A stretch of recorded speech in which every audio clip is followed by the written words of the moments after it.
하나님의 말씀을 봉독하겠습니다. 잠언서 4장 23절입니다. 잠언 4장 23절을 봉독하겠습니다. 모든 지킬 만한 것 중에 더욱 네 마음을 지키라. 생명의 근원이 이에서 남이니라. 아멘. 여러분 다 같이 한 목소리로 함께 다시 한번 읽어보십시오. 시작.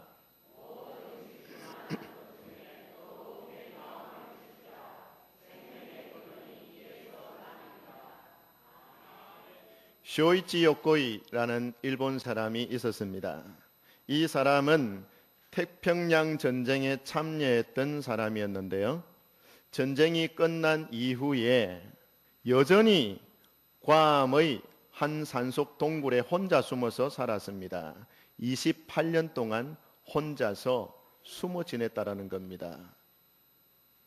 태평양 전쟁에 참여한 일본 군인, 이 사람이 왜 괌의 산속에서 동굴 속에서 28년 동안 혼자 살았을까요? 실제로 있었던 이야기입니다.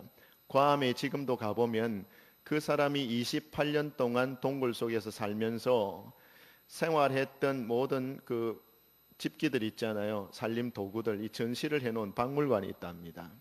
근데 이 사람이 전쟁이 끝난 이후에 왜 사람이 사는 곳으로 사회로 내려오지 않고 산속에서 살았는가?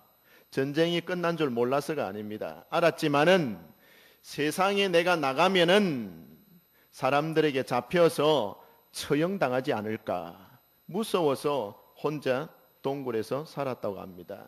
일본군과 미군들이 전쟁을 한 그런 탓에 지금 괌의 그 지역을 미군이 주둔하고 있었기 때문에 내가 일본군이었던 내가 전쟁이 끝난 이후에 나가서 발각된다면 미군들에게 잡혀서 처형당하지 않을까 그 두려움 때문에 혼자 살았다라는 거예요.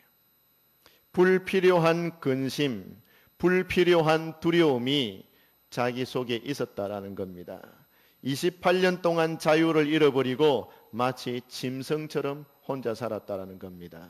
이 두려움과 이 근심이 그에게 필요한 것이었습니까? 필요하지 않는 것이었습니다. 아무도 자기를 죽이지 않지만 그러나 자기는 스스로 생각하기를 내가 잡혀서 죽지 않을까. 깨구리, 쥐, 달팽이, 새우 같은 이런 거 잡아먹고 짐승처럼 28년 살았으니 얼마나 자기 인생을 아깝게 낭비한 것입니까?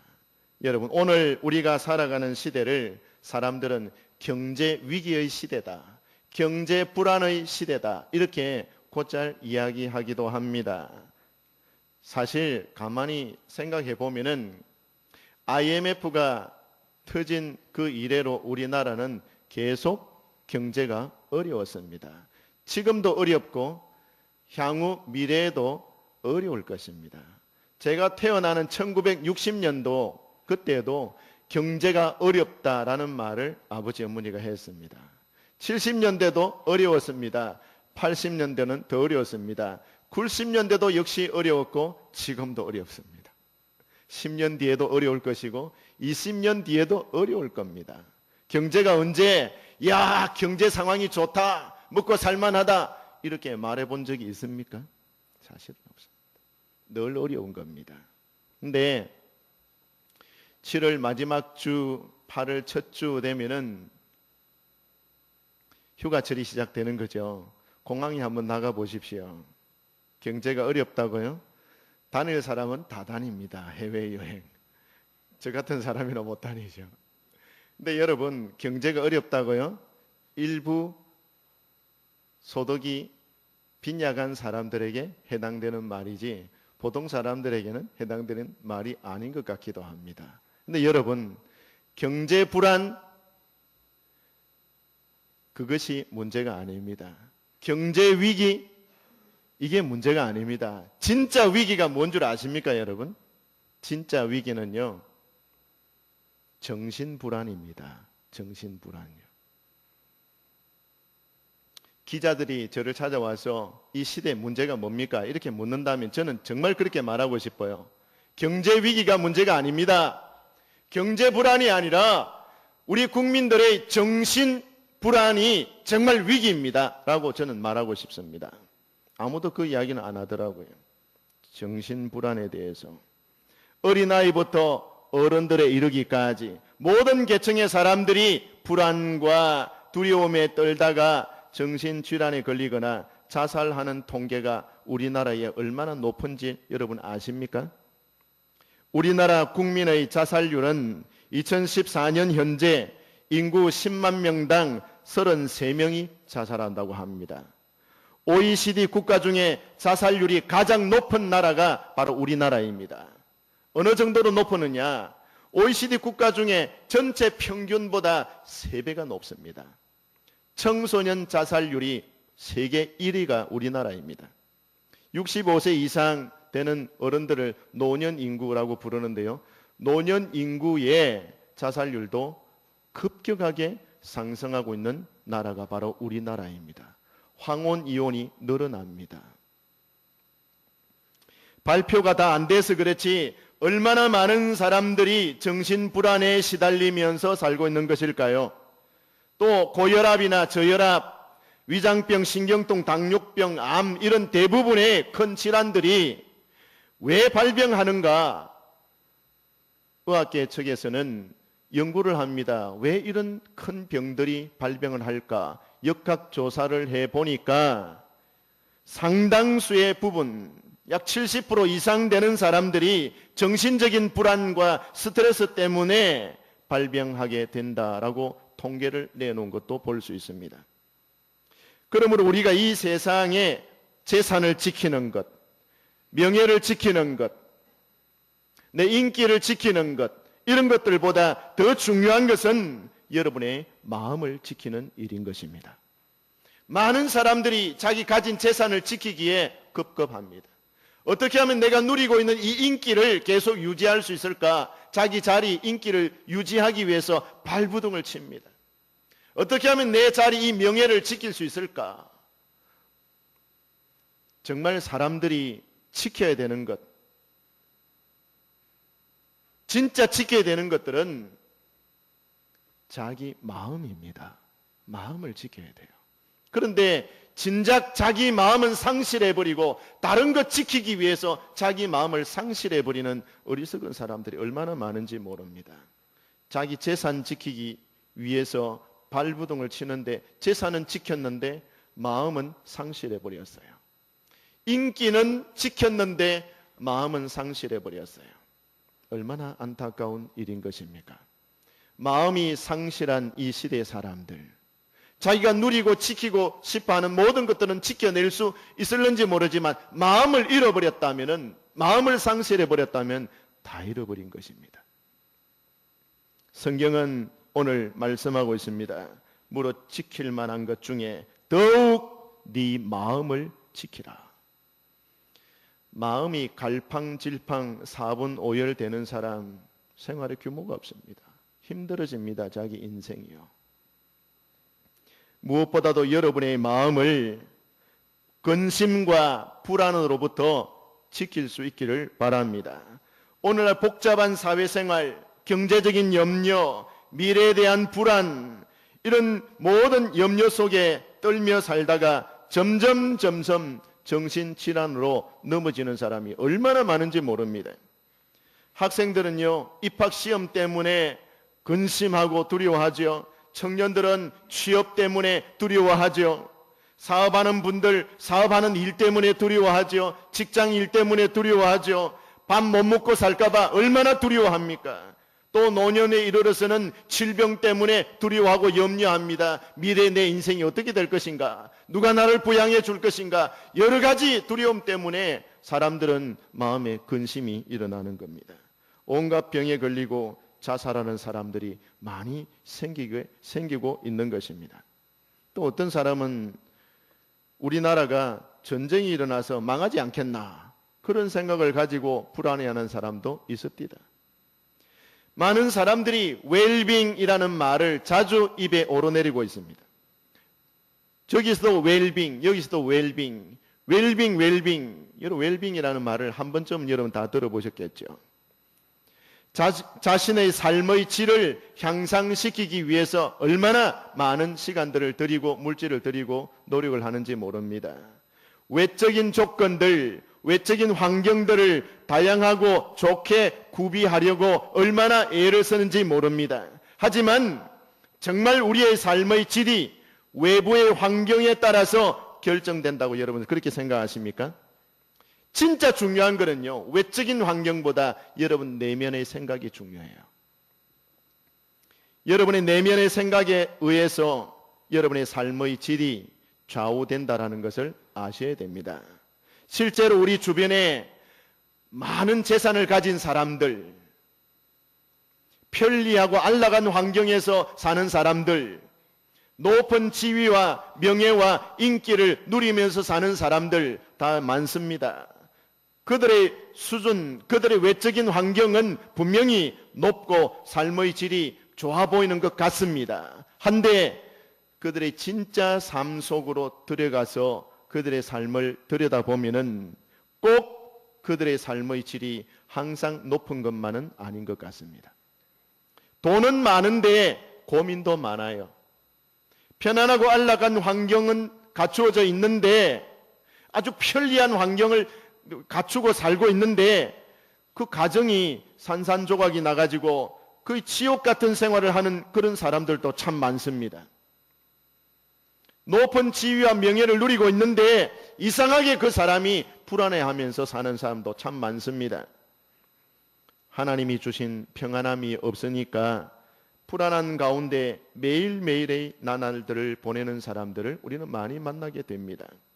여러분, 외부의 환경 여부에 따라서 여러분의 마음의 평안함이 결정되는 것은 아니다라는 것입니다.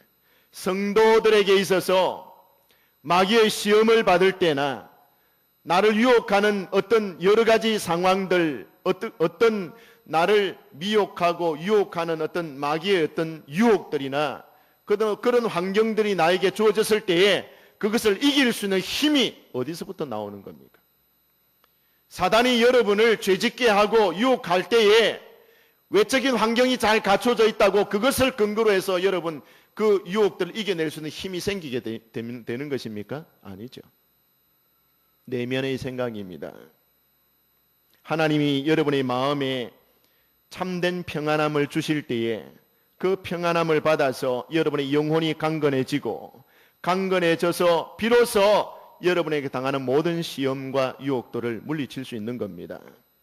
디모데후서 1장 7절 말씀에 보면은 하나님이 우리에게 주신 것은 두려워하는 마음이 아니요 오직 능력과 사랑과 근신하는 마음이니 라고 말씀을 하셨습니다. 여러분, 불안과 공포는 그 배후에 마귀가 숨어 있다라는 사실을 아셔야 됩니다. 사람들의 마음속에 괜한 불안 심리, 두려움, 염려, 이걸 일으키는 장본인은 우리 배후에 숨어 있는 마귀가 주는 것들이죠. 어떤 사람들 보면요, 별 중요한 일이 아닌데 굉장히 바쁜 사람들이 있어요. 늘 바빠요. 아침이고 저녁이고 바빠요. 그 무엇 때문에 바쁘냐 물어보면은 정말 중요한 일을 한다고 바쁜 게 아니라 뚜껑을 열어보면은 별반 중요한 일도 아닌데 항상 바쁜 사람이 있어요. 그 바쁜 일 때문에 진짜 중요한 일을 못해요. 하나님 앞에 나아가고 하나님을 만나고 하나님과 교제하는 예배와 기도의 시간들 못 가집니다. 너무 바빠가지고 예배를 드릴 시간이 없어요. 너무 바빠가지고 하나님 앞에 나아가서 교제할 수 있는 기도의 시간이 없어요. 뭐 한다고 그렇게 바쁘십니까? 물어보면은 진짜 중요한 일도 아닌 것 같아요. 그냥 세상 일이에요. 해도 그만 안 해도 그만 일들이에요. 내가 안 해도 꼭 되는 일이에요. 그런데 바빠요. 그 일 때문에 바빠서 하나님 만날 시간이 없어요. 그게 누가 그렇게 만드는 것입니까? 누가 도대체 사람들을 까닭없이 바쁘게 만드는 겁니까? 마귀가 그렇게 하는 거예요, 여러분. 누가 까닭없이 내 마음속에 불안을 심어주는 겁니까? 염려를 심어줍니까? 일어나지도 않은 일을 가지고 마음에 근심합니다. 우리가 근심하는 대부분을 보면은 지나간 일 때문에 근심을 하고 일어나지 않는 일 때문에 근심하고 진짜 근심해야 될 거리는 10%도 안 돼. 현재 일에. 전혀 필요 없는 일에 얼마나 많은 근심과 불안과 염려를 쏟으면서 사는 것인지요. 여러분, 그 배후에 누가 있느냐? 사탄이 있습니다. 깨달으셔야 돼요. 까닭없이 내 마음에 두려움이 일어나고 불안이 일어나고 미래에 대한 염려가 일어나고 염려가 일어난다는 것은요, 내 속에 이 불안한 심리를 사단이 넣어주고 있구나. 정신을 차리셔야 됩니다. 별 중요한 일도 하지도 않았는데 바빠서 기도할 시간도 없고 예배할 시간도 없으면은 마귀가 나를 지금 갖고 노는 거구나라는 깨달으셔야 돼요. 사랑하는 성도 여러분, 우리가 하나님의 말씀을 가만히 보면요, 불안과 공포를 조장해서 마귀가 나를 올가매는 겁니다. 사로잡는 겁니다. 그래서 내가 불안해하고 염려하고 두려워하면요, 나를 딱 사로잡아서 배후에서 나를 딱 조종해요. 나를 조종하려고 달라든단 말입니다.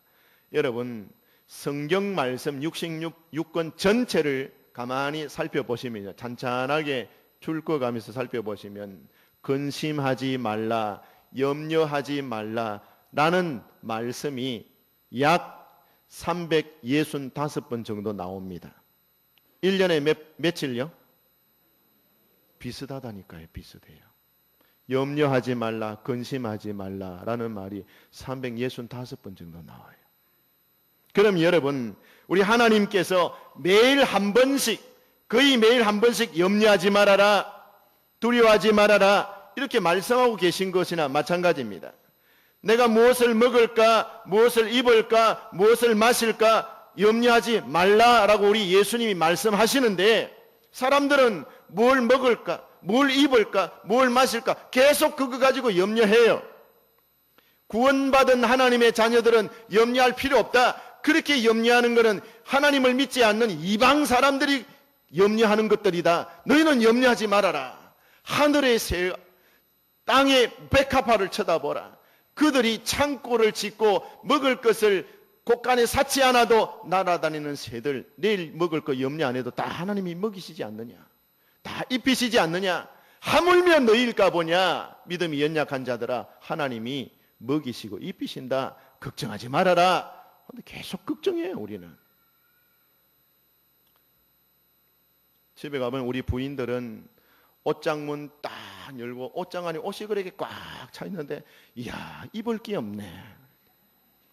우리 남편분은 냉장고에 그 음식이 꽉 차 있는데도 딱 열고 먹을 게 없네. 그렇죠? 늘 그런 말해요. 늘 그런 말해요. 우리 집만 그렇게 말합니다. 옷이 제가 보기에는 꽉 차 있는데 입을 게 없네. 뭘 입을 게 없어요. 신발장 열어보면은 막 봄, 여름, 가을, 겨울 신발이 다 있는데 신을 게 없네. 아프리카에는 가 맨발로 다녀, 맨발로. 그에 비하면은 막 왕이지, 공주처럼 사는 거지. 안 그래요? 맞잖아요. 배진주 선생님, 신발 몇 개 있어요? 신발 몇 개? 세릴 수 없다는 거예요. 신상품 나오면 또 탁 보죠. 여러분 집에 가방이 몇 개 있으세요? 가방. 우리 부인들 3개, 4개, 이거는 약과죠. 10개 있는 분들이 있어요. 근데 들고 나갈 게 없네. 뭘 없어요. 뭘 먹을까, 뭘 입을까, 뭘 마실까 다 염려하고 근심하는 거예요.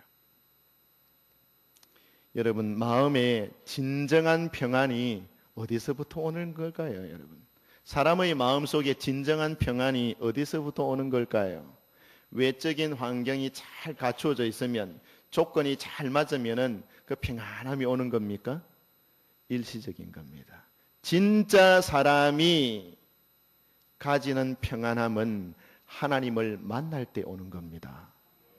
하나님이 주셔야 오는 겁니다. 평화, 평화, 하나님 주신 선물. 맞습니까? 하나님이 주셔야 되는 겁니다. 그 선물이에요. 선물은 누구한테 줍니까? 사랑하는 사람한테 주지요. 하나님을 사랑해 보십시오. 여러분이 하나님을 사랑하면은 하나님을 사랑하는 사람을 하나님이 아십니다. 이 땅에 누가 하나님을 찾는 사람인지, 누가 하나님을 사랑하는 사람인지, 누가 하나님의 법을 지키기 위해서 몸부림치며 사는 사람인지 하나님은 보고 계신단 말입니다. 하나님을 사랑하는 자에게 하나님은 평안을 주십니다. 그 하나님의 평안을 여러분 맛보며 사는 것이 성도의 특권 아닙니까, 여러분? 우리 예수 믿는 보람이 무엇입니까? 죽도록 고생하고 남들 즐기는 것 세상적으로 못 즐기고 그래 죽는다. 그럼 우리가 손해죠. 근데 달라요. 세상 사람들이 받지 못하고 누리지 못하고 알 수도 없는 평안을 하나님이 주신단 말이에요. 하나님을 사랑하는 사람에게. 내가 너에게 주는 것은 세상 것과 같이 아니하니 나의 평안을 내가 너에게 주노라. 예수님이 그렇게 말씀한 거예요. 예수님이 우리를 만나 주실 때에 여러분 마음속에 진짜 평안이 들어옵니다. 여러분의 상처받고 두려워하고 염려하고 찢기고 상한 심령들을 우리 예수님이 여러분의 마음을 만지시고 여러분의 마음을 어루만지실 때에 진짜 평안이 그 사람 속에 들어오는 겁니다. 이게 선물이란 말입니다. 이 시간 예수님이 여러분의 심령을 만져주시기를 주님의 이름으로 축복합니다. 두려움이 있고 고민이 있을 때는요, 사람이 하루에 한 가지 일도 제대로 못해요. 근심에 눌려 있고 두려움에 사로잡혀 있고, 여러분이 평소에 하는 일을 두려움이 엄습해 오고 불안감이 눌릴 때에 그 일을 제대로 할 수 있습니까? 평상시에 잘하던 일이라도 두려움과 이게 뭔가 불안함이 나를 꽉 누르면요, 실수하게 되고 사람이 잘 못해요. 근데 마음이 평안해 보세요. 마음이 평안한 상태로 유지되면요, 평소에 내가 잘 못하는 일인데도 평안한 가운데 일하다 보니까 내 능력 이상으로 힘이 발휘되어져서 그 일을 거뜬히 해내는 경우도 있어요. 하나님께서 여러분에게 평안을 주시기를 바랍니다. 내가 싫어하는 일 있잖아요. 너무너무 싫어하는 일을 누가 시켜보세요. 그 일 하면은 몸살이 나요. 힘들어서 못해요. 그런데 시키지 않아도, 누가 시키지 않아도 내가 정말 하고 싶어서 하는 일 밤새워서 해도 마음에 기쁨이 있습니다. 보람이 있습니다. 맞죠, 여러분? 하기 싫은 일 억지로 하면 병 생겨요. 근데 하고 싶은 일은 밤새도록 해도 힘이 나요. 그게 여러분 차이입니다. 마음의 태도 차이. 마음에 평안이 있느냐 없느냐의 차이입니다. 사랑하는 사람과 여러분 서울까지 가보세요. 3시간이 3분 지나가는 것 같아요. 근데 미워하고 싫어하고 꺼리는 사람하고 서울까지 가보세요. 그 3시간이 사흘 같아요. 그렇죠? 그렇게 힘든 거예요. 여러분, 여러분의 마음을 무엇으로부터 또 지켜야 되느냐? 죄로부터 마음을 지키셔야 됩니다. 사람에게 죄보다 무서운 것이 없습니다. 죄는 하나님께서 여러분에게 주신 각양 좋은 선물들을 빼앗아 버립니다. 그런 힘이 있어요. 하나님의 복을 빼앗기게 됩니다. 죄 때문에 여러분에게 불행이 오고, 죄 때문에 불안함이 생기고, 죄 때문에 여러분의 마음이 눌리는 겁니다. 죄를 끝까지 회개하지 않고 예수님 영접하지 않으면 영원한 지옥의 형벌을 받을 수밖에 없는 겁니다. 마귀가 죄의 씨앗을 여러분 생각 속에 집어넣습니다. 죄악의 생각을 여러분들이 결코 받아들여서는 안 되는 것이죠. 여러분, 가룟 유다가 예수님을 팔아먹었다고요? 여러분 그렇게 생각하세요? 가룟 유다가 예수님을 팔아먹었다고요? 아니에요. 가룟 유다의 생각에 예수님을 팔려는 생각을, 팔아라 팔아라는 생각을 누가 넣었느냐? 마귀가 넣었어요. 여러분, 요한복음 13장 2절 말씀에 보면은 가룟 유다의 마음에 예수를 팔려는 생각을 마귀가 넣었다라고 성경에 적어놨습니다. 마귀가 가룟 유다의 마음에 예수님 팔려는 생각을 넣었기 때문에 가룟 유다가 팔게 되는 거예요. 내가 마귀가 주는 생각을 막아내지 못하고 받아들였기 때문에 내 삶이 비참해지는 겁니다. 여러분이 마귀가 주는 생각을 받으면은 마귀는 여러분을 그때부터 조정한단 말입니다. 예수님을 넘겨줄 기회를 찾게 되는 거예요. 살핀단 말입니다. 그 일을 하려고. 생각을 받아들이면 안 됩니다. 생각을 준다고 여러분 다 받아들입니까? 그러면 그때 어떻게 해야 되느냐? 마귀가 가룟 유다에게만 여러분 생각을 넣는 줄 아십니까? 사단의 생각을, 사탄적인 생각을 여러분들에게도 넣습니다. 마귀는 아주 교묘한 존재입니다. 영적인 존재이기 때문에 여러분이 어느 순간에 마귀가 여러분에게 마귀의 생각을 집어넣을지 모릅니다. 그러면 그때 어떻게 해야 되느냐? 정신을 차리고 분별을 해야 됩니다. 이 마음이 드는 것은, 이 생각이 드는 것은 사단이 주는 생각이다 라는 것이 느껴질 때에 그것을 받아들이지 마시고 그걸 토해내버려야 됩니다. 자, 여러분이 오늘 식혜를 한 잔 드시게 될 겁니다. 딱 먹었는데 이야 맛있다, 시원하고 맛있다 느낌이 딱 들 때 꼴깍. 근데 딱 먹는 순간에 이게 쉰내가 난다. 이게 뭔가 상했구나 그런 느낌이 들면은 상했지만 그래도 아까우니까 꼴깍 이러는 분이 있습니까? 있습니까? 손 들어보세요. 상했지만은 뱉어내기가 아까우니까 그냥 먹자, 그냥 눈 감고 꼴깍. 없죠? 없죠, 여러분? 토해냅니다. 뱉어냅니다. 마찬가지입니다. 사단이 주는 생각이라 분별이 되어질 때에 그걸 모른 척하고 받아들여서는 안 됩니다. 아무도 모르니까 그냥 그 생각이 내 마음속에 계속 머물도록 내버려둬서는 안 됩니다. 뱉어내버려야 됩니다. 로마서 3장 20절에 보면은 너희가 너희 죄를 자백하면 저는 미쁘시고 의로우사 너희를 그 모든 죄악 가운데에서 깨끗하게 한다라는 말씀을 하고 있습니다.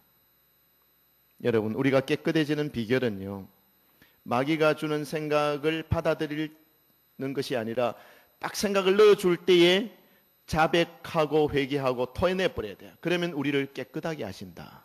마귀가 놀라서 도망가 버리는 거예요. 생각을 넣어놨다가 이건 토해내버리니까 이거 안 되겠구나 하고 마귀가 도망가게 돼 있는 겁니다. 그런 은혜가 저와 여러분에 있기를 바랍니다.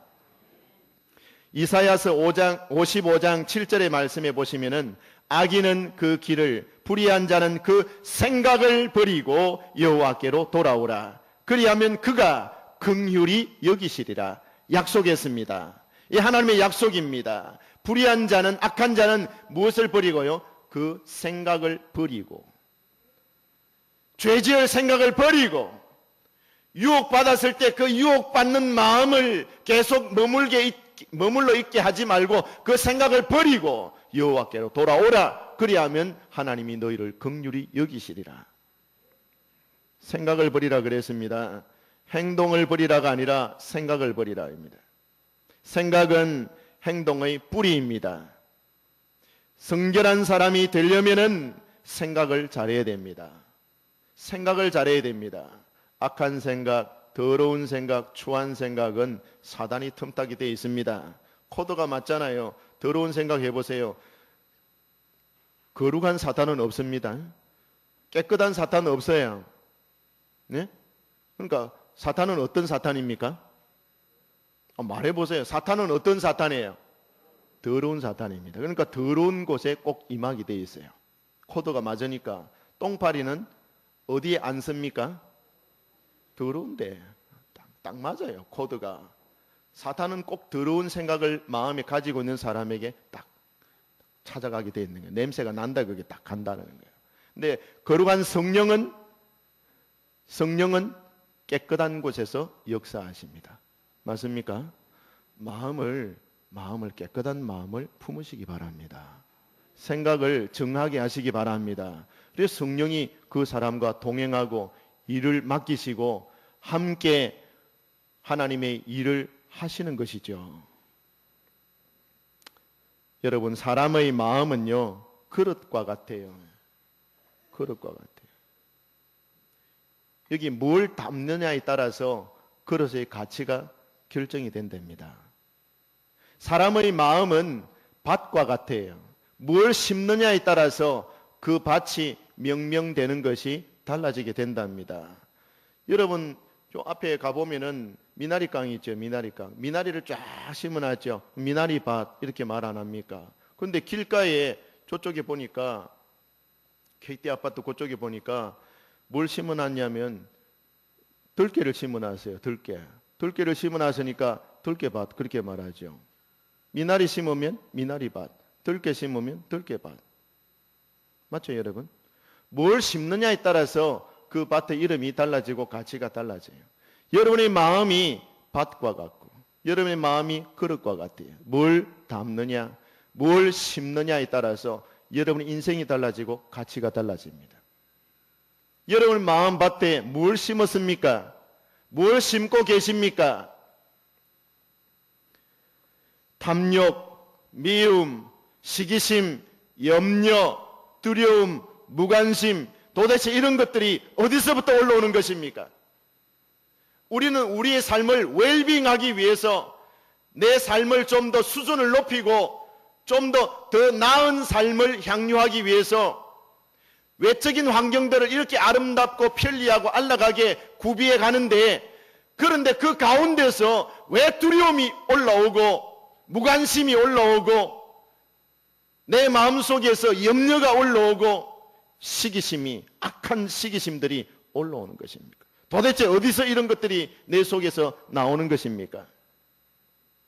내 마음밭에 내가 잘못된 씨를 뿌렸기 때문이죠. 그러면 여러분 마음에 무엇을 심어야 합니까? 어떻게 여러분의 마음을 지켜야 합니까? 지키는 방법이 무엇입니까?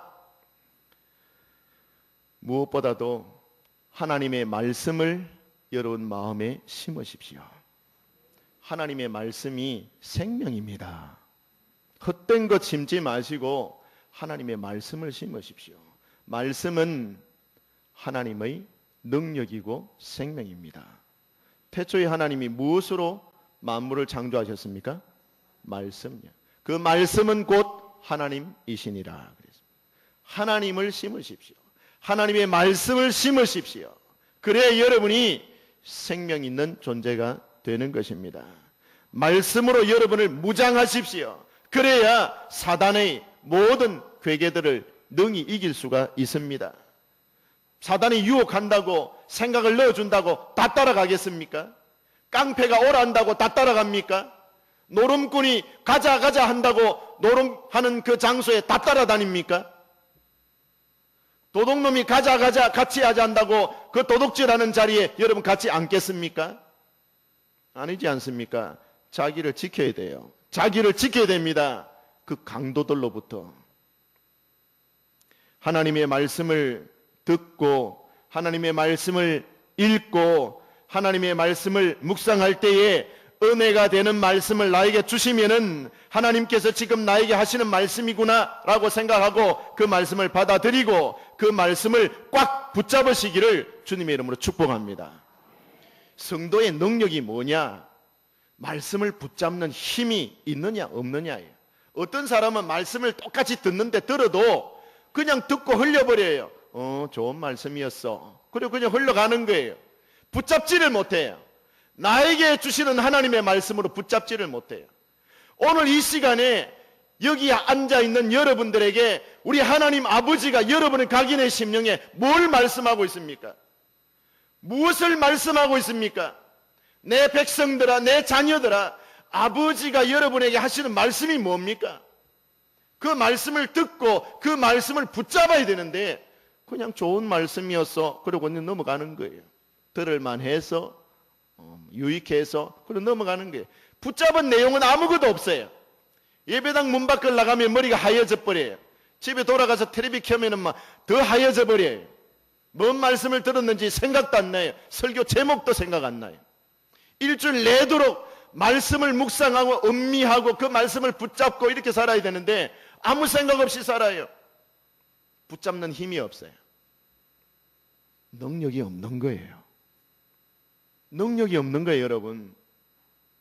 공부 잘하는 아이들 학교 가서 똑같이 앉아서 공부하는데 선생님이 설명하는 걸 딱 듣고 제대로 딱 듣고 기억을 딱 하는 거예요. 딱 붙잡는 거예요. 아, 저기 시험에 나오겠구나. 노트 필기 딱 하는 거예요. 잘하는 거지. 신앙생활 잘하는 사람들. 듣고 흘려버리는 사람이 아니라 나에게 오늘 하나님이 이렇게 말씀하셨구나. 깨닫고 감동하고 그 말씀을 딱 잡고 묵상하고 그 말씀대로 살려고 몸부림치면서 사는 사람이 능력 있는 사람이에요. 실력 있는 사람입니다. 무능한 사람은 말씀을 붙잡는 힘이 없는 거예요. 사랑하는 성도들이요, 복 있는 사람은 여호와의 율법을 즐거워하여 그 율법을 주야로 묵상하는 자로다 라고 말씀했습니다. 예수님도 마귀가 시험하러 찾아왔을 때 무엇으로 마귀를 이겼습니까? 무엇으로요? 하나님의 말씀으로. 날씨는 좀 덥지만은 여러분 설교를 들으실 때는 눈을 좀 크게 떠보세요. 저를 향해서 집중하세요. 왜 자꾸 저에게 인사를 하고 계시는 분이 계시는데 인사 안 받아도 됩니다. 제가 인사하지 마세요. 딱 두 분이 계신다. 두 분이. 저는 성격이 까칠해가지고 까칠남이죠. 그래서 인사 자꾸 하면은 그거 귀찮다니까. 이것도 눈에 딱 떠요 지금. 눈은 작아도 다 보여요. 다 보여. 아시겠죠? 네? 아시겠죠? 여러분이 설교를 듣는가 안 듣는가 제가 모를 것 같아요. 딱 눈을 마주쳐 보면 알아요. 딱 보면 안다니까요. 설교가 들어가는지 튕겨 나오는지 제가 딱 보면 알아요. 눈 맞추기 힘드시죠? 눈이 워낙 작으니까. 화면을 쳐다보세요. 화면을 쳐다보시면서 맞춰보세요. 여러분, 하나님이 말씀하고 계시는 것을 들을 줄 알아야 돼요. 들을 줄 알아야 됩니다. 여러분의 마음이 때로는 답답할 때에, 근심으로 가득 찰 때에, 우울해질 때에, 마음이 그냥 슬퍼질 때에 뭐가 들어와야 해결되느냐? 조건이 다 갖추어진다고 해결되는 거 아니에요. 사람 마음은. 뭐가 들어와야 되느냐? 빛이 들어와서 어둠을 물리치는 것처럼 하나님의 말씀이 들어와야 여러분의 마음의 문제, 근심, 염려, 불안 그런 것들이 해결이 돼요. 해결이. 예? 여러분 태초에 하나님이 천지를 창조하실 때 말입니다. 그 땅의 상태가 어떠했다 그랬습니까? 예? 창세기 1장 2절을 한번 찾아보세요. 창세기 제가 한번 찾아볼게요. 예? 일부 예배 때는 읽지도 않았습니다만 1장 2절에 한번 읽어볼게요. 땅이 혼돈하고 공허하며 흑암이 깊음 위에 있고 라고 말했습니다. 혼돈과 공허와 흑암이 꽉 둘러싸인 이 땅의 상태에 하나님이 빛이 있으라 하심에 빛이 있었고, 그때 혼돈과 혼돈 무질서, 공허와 흑암이 싹 물러가는 거예요. 네? 여러분의 인생도 마찬가지란 말입니다. 하나님의 말씀이 여러분 속에 들어와야 살맛 나는 거예요. 두려움이 물러가고 불안이 물러가고 염려가 떠나가고 하나님이 주시는 평안이 깃들이게 된단 말이에요. 질서가 잡히는 거예요. 사랑하는 성도 여러분, 여러분 마음에 근심이 일어났습니까? 여러분 마음에 어떤 것 때문에 염려가 있습니까? 불안함이 있습니까? 두려움이 있습니까? 정말 걱정하고 있는 것, 염려하고 있는 것 여러분 속에 있는 분 있죠? 무슨 신호인지 아세요? 하나님께서 여러분 마음속에 있는 두려움, 염려, 근심, 지금 파도같이 일어나고 있는 것들 하나님이 모르고 계실까요? 알고 계십니다. 이게 무슨 신호냐? 기도하라는 신호예요. 기도하라는 신호입니다. 염려가 일어납니까? 염려만 하고 앉아있지 말고, 근심이 일어나면 근심하고만 앉아있지 말고, 염려한다고 여러분의 키가 한 자나 더 할 수 없습니다. 그 시간이 오면은 기도하라는 신호구나라는 걸 깨닫고 하나님 앞에 나와서 물을 쏟듯이 여러분의 마음을 하나님 앞에 쏟아내야 됩니다. 1시간이든지 2시간이든지 밤새도록이라든지 여러분 하나님 앞에 염려, 근심, 불안, 두려움이 있을 때 하나님 앞에 나와서 여러분의 마음을 물같이 하나님 앞에 쏟아놓으면은 하나님이 그 근심을 물리쳐 주시고 하나님의 평강을 여러분 속에 들어가게 하신단 말입니다. 그래야 살아요, 사람이. 한숨을 짓고 잠 못 자고 시달리고 그렇게 할 이유가 없어요. 여러분이 영안이 어두워지면요, 하나님과 교제하는 친밀감이 점점 사라지면요, 하나님을 생각하고 말씀에 순종하는 힘이 점점 소진되면요, 하나님은 딱 근심거리를 딱 하나 준단 말이에요. 던진단 말이에요. 그래서 아이고 이 근심거리가 일어났다. 그때는 기도하라는 신호거든요. 빌립보서 4장 6절과 7절에 아무것도 염려하지 말고 오직 모든 일에 기도와 간구로 너희 구할 것을 감사함으로 하나님께 아뢰라. 그리하면 모든 지각에 뛰어난 하나님의 평강이 그리스도 예수 안에서 너희 마음과 생각을 지키시리라.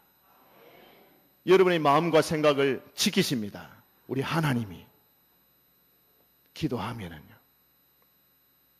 시편 34편 4절에 여호와께 구하며 내게 응답하시고 내 모든 두려움에서 나를 건지셨도다. 이것이 여러분의 신앙 고백이 되기를 바랍니다. 한 정신과 의사가 노이로제 걸린 사람을 3년을 치료를 하는데 치료가 안 되는 거예요. 노이로제 걸린 이 사람을 정신과 의사가 3년 동안 치료해도 치료가 안 돼. 그래가지고 하다 안 돼가지고 이 사람에게 이야기를 했답니다. 오늘부터 교회 가서 신앙생활을 한번 해보십시오. 진짜로. 그래서 목사님이 시키는 대로 말씀을 성경을 읽고 기도를 한번 시작해 보십시오. 그렇게 가르쳐 준 거예요. 불신자인데 의사가. 절에 가라 소리 안 하고 그래도 교회 가라 했어요. 교회 가서 목사님 시키는 대로 하나님의 말씀을 읽고 기도하는 법을 한번 배워보십시오. 그래 가르쳐 줬대요. 그래서 이 사람이 진짜 교회 찾아가가지고 목사님에게 자기 인생을 상담을 한 거예요. 내가 지금 노이로제 걸려 3년 동안 정신과 치료를 받았는데 안 되네요. 그래 그 의사 선생님이 목사님 찾아가서 성경을 읽고 기도하는 법을 배우라 했는데 좀 가르쳐 주세요. 그래요? 그럼 목사 또 전문이죠. 딱 앉혀놔놓고 성경을 안 가르칩니까? 성경 읽는 법을 가르칩니다. 기도하는 법을 가르쳐 줍니다. 천천히 성경을 받아 먹는데, 하나님의 말씀을 받아 먹는데 하나님의 말씀이 약이야. 신약 구약이야.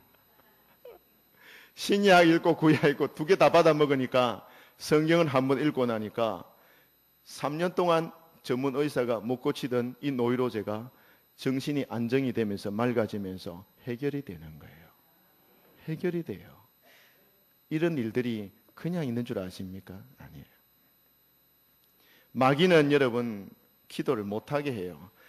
목사님 말씀대로 오늘부터 내가 성경 읽고 이제 기도해야지. 마음에 작정을 하잖아요. 오늘부터 내가 이제 기도 좀 해야 되겠다 생각하고 기도해야지 하는 순간에 여러분 미안합니다. 기도할 수 있는 줄 아세요? 못합니다. 해보세요. 되는지. 안 됩니다. 제가 단언하건대 내 마음에 기도해야지 결심하고 딱 기도하는 순간에 기도가 안 됩니다. 잘 되면 그건 이상한 거예요. 안 되게 돼 있어요. 왠 줄 아십니까? 방해꾼이 나타나기 때문입니다. 방해꾼이. 내가 하나님 앞에 마음을 결정을 하고 하나님 앞에 기도해야지, 말씀을 묵상해야지 하면은 그거 못하도록 마귀가 딱 등장을 해서 방해를 하게 돼 있습니다. 진짜로. 기도하지 못하도록 온갖 생각을 다 집어넣어요. 온갖 잡생각들을 다 집어넣어가지고 기도하지 못하게 만듭니다. 쓸데없는 것에 마음을 집착하게 만듭니다. 방해꾼이 멀리 있는 게 아니라 가까운 데서 나타납니다. 내가 가장 친한 사람, 나를 도와줘야 될 사람이 오히려 회방꾼이 되어 나타납니다. 방법을 가르쳐 드릴게요. 어떻게 해야 되는가? 가지치기를 해야 됩니다. 가지치기. 우리 서장로님이 밭에 가가지고 자두를 또 천도복숭아를 얼마나 잘 나무를 잘 갖고 왔는지 진짜 맛있더라고요. 먹어보니까. 근데 가지치기 했습니까, 장로님? 네, 하셨다는데.